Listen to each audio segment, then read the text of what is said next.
Assalamualaikum warahmatullahi wabarakatuh. Perkenalkan, nama saya Galena Fajarani. Saya akan mempresentasikan tentang transformasi digital bisnis. Jadi, melakukan transformasi digital tidaklah mudah. Hal-hal ini yang menjadi kendala dalam penerapan transformasi digital antara lain terkait dengan faktor manusia, kurangnya sumber daya yang memadai, kurangnya strategi bisnis yang jelas, serta proses bisnis yang tidak berfokus pada kebutuhan pelanggan.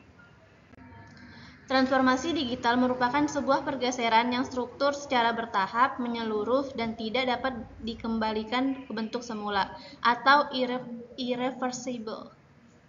Transformasi digital ditandai dengan adanya perkembangan jaringan yang luas, pergeseran cara komunikasi, serta perubahan gaya hidup masyarakat. Menurut data Internet World Stat tahun 2020, negara dengan pengguna internet terbanyak di Asia urutan nomor 4 yaitu Indonesia. Teknologi informasi komunikasi mempunyai peranan penting dalam mewujudkan transformasi digital. Adanya transformasi digital mengakibatkan operasional bisnis lebih efisien, memberikan peluang bisnis yang baru, serta menghasilkan keuntungan yang lebih besar bagi usaha, produk, dan jasa di Indonesia. Indonesia akan melakukan transformasi digital, mengingat ini Indonesia adalah pasar potensi industri media digital. Indonesia mengalami peningkatan pengguna internet dan media sosial secara signifikan. Indonesia terus mengalami pertumbuhan bisnis digital semakin pesat di tengah perlambatan laju ekonomi tanah air. Transformasi digital menjadi salah satu kebijakan yang penting untuk menggerakkan perekonomian rakyat baik atau usaha berskala kecil untuk menengah atau UKM.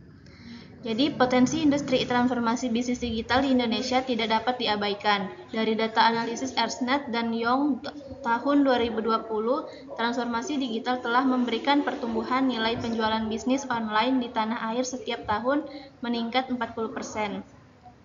Ada sekitar 93,4 juta pengguna internet dan 71 juta pengguna perangkat telepon pintar di Indonesia. Tak hanya sekedar untuk mencari informasi dan chatting, masyarakat di kota-kota besar kini menjadi teknologi digital sebagai bagian dan gaya hidup.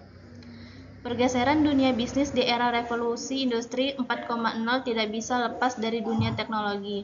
Hal ini membuka peluang transformasi digital dalam usaha baru di bidang digital dan teknologi semakin marak di Indonesia.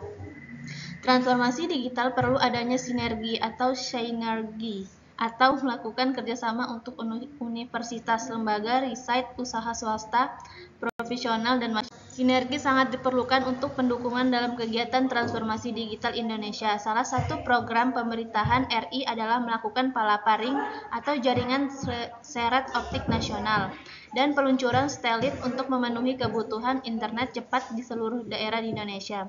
Sejumlah agenda menggarap potensi transformasi digital dilakukan pemerintah, terutama dari sisi regulasi. Misalnya, Kementerian Koordinator Perekonomian mengeluarkan paket kebijakan ekonomi jilid 14 soal e-commerce dan melahirkan startup lewat gerakan nasional 1000 startup digital yang digalakkan oleh Kementerian Komunikasi dan Informatika dengan bekerja sama pihak terkait. Oke, sekian presentasi dari saya. Wassalamualaikum warahmatullahi wabarakatuh.